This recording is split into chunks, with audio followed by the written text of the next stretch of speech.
പുതിയൊരു വീഡിയോ എപ്പിസോഡിലേക്ക് എല്ലാ മാന്യ പ്രേക്ഷകർക്കും സ്വാഗതം. ഇനി ഞാൻ നിങ്ങളുമായി പങ്കുവെക്കുന്ന ഡെയിലി അപ്ഡേറ്റ്സിലെ ആദ്യത്തെ അപ്ഡേറ്റ് അടുത്ത ശനിയാഴ്ച നടക്കാൻ പോകുന്ന സ്പെഷ്യൽ ഇവൻ്റായ സാറ്റർഡേ നൈറ്റ് മെയിൻ ഇവൻ്റ് എന്ന ഇവൻറ്റിനെ സംബന്ധിച്ച് നമുക്കിപ്പോൾ ലഭിക്കുന്ന കുറച്ച് അപ്ഡേറ്റ്സ് ആണ്.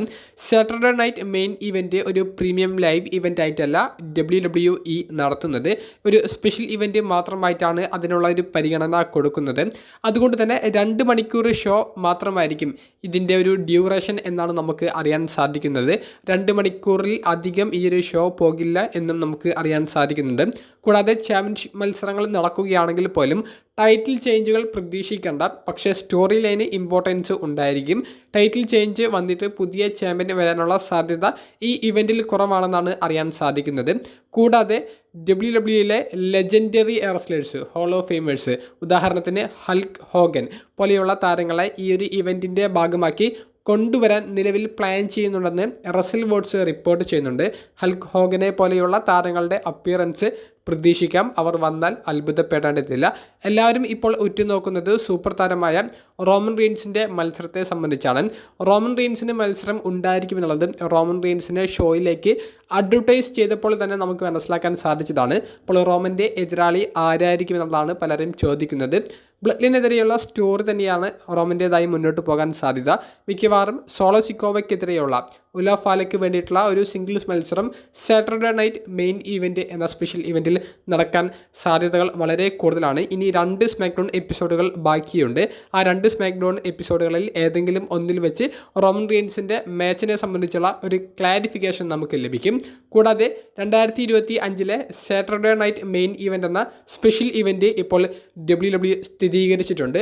ജനുവരി മാസത്തിലാണ് നടക്കാൻ പോകുന്നത്. കൃത്യമായി പറയുകയാണെങ്കിൽ റോയൽ റംബിൾ പ്രീമിയം ലൈവ് ഇവൻറ്റിന് മുൻപുള്ള ഒരു ആഴ്ച മുൻപുള്ള ഡേറ്റിലാണ് സാറ്റർഡേ നൈറ്റ് മെയിൻ ഇവൻറ്റ് നടക്കാൻ പോകുന്നത്. അപ്പോൾ ഇതൊരു ക്വാർട്ടേർലി സ്പെഷ്യൽ ഇവൻ്റ് ആയിട്ടാണ് WWE നടത്താൻ ഉദ്ദേശിക്കുന്നത്. ഇനി ജനുവരി മാസത്തിലെ Saturday night main event special ഇവൻറ്റിൽ ആരൊക്കെ അപ്പിയർ ചെയ്യുമെന്നതിനെ സംബന്ധിച്ച് നമുക്കൊരു ക്ലാരിഫിക്കേഷൻ ലഭിക്കേണ്ടതുണ്ട്. അവസാനമായി പങ്കുവെക്കാനുള്ളത് ഫിൻ ബാലറിനെ സംബന്ധിച്ചാണ്. നിലവിലെ റോ ബ്രാൻഡിലെ റെസ്ലറായ വേൾഡ് ടാഗ് ടീം ചാമ്പ്യന്മാരിൽ ഒരാളായ ഫിൻ ബാലറിനെ സംബന്ധിച്ച് പോസിറ്റീവ് ന്യൂസാണ് റസൽ വേർഡ്സ് റിപ്പോർട്ട് ചെയ്യുന്നത്. 2016 അദ്ദേഹത്തിന് ലഭിക്കുന്ന ഏറ്റവും വലിയൊരു പുഷിൻ്റെ അങ്ങേയറ്റ ലെവലിലേക്ക് എത്തി ഇന്നോഗ്രൽ യൂണിവേഴ്സൽ ചാമ്പ്യനായ ഫിൻ ബാലറിന് പിന്നീട് ഒരിക്കൽ പോലും വേൾഡ് ചാമ്പ്യൻഷിപ്പ് വിജയിക്കാൻ സാധിച്ചിട്ടില്ല എന്നുള്ളത് വളരെ ദൗർഭാഗ്യകരമായിട്ടുള്ള ഒരു പോയിന്റ് ആയിരുന്നു. ഫിൻ ബാലറിന് വേൾഡ് ടൈറ്റിൽ പുഷ് കിട്ടുന്ന ഒരേ സമയം നമ്മൾ എല്ലാവരും വേൾഡ് ടൈറ്റിൽ വിജയിക്കുമെന്ന് പ്രതീക്ഷിച്ചിരുന്നെങ്കിലും ഇതുവരെ ഫിൻ ബാലറിന് പിന്നീട് ഒരിക്കലും വേൾഡ് ചാമ്പ്യൻ ആകാൻ സാധിച്ചിരുന്നില്ല. എന്നാൽ അതിൽ നിന്ന് വ്യത്യസ്തമായി 2025 ഫിൻ ബാലർ വേൾഡ് ചാമ്പ്യൻ ആകും എന്നാണ് റസൽ വേർഡ്സ് റിപ്പോർട്ട് ചെയ്യുന്നത്. അതിന് കൃത്യമായിട്ടുള്ള കാരണങ്ങളുണ്ട്. എന്താണെന്ന് വെച്ചാൽ നിലവിൽ ഇദ്ദേഹത്തിൻ്റെ ഒരു പ്രകടനം, അതായത് ഓൺ സ്ക്രീനിലായാലും ഓഫ് സ്ക്രീനിലായാലും ക്രിയേറ്റീവ് ടീമിനെയും മാനേജ്മെൻറ്റിനെയും സന്തോഷിപ്പിക്കുന്നുണ്ട്. ഓഫ് സ്ക്രീനിൽ ബാക്ക് സ്റ്റേജിൽ ഒരു ലോക്കർ റൂം ലീഡറിൻ്റെ ഒരു സ്വഭാവ സവിശേഷതകളെല്ലാം ഫിൻ ബാലറിന് ഉണ്ട്.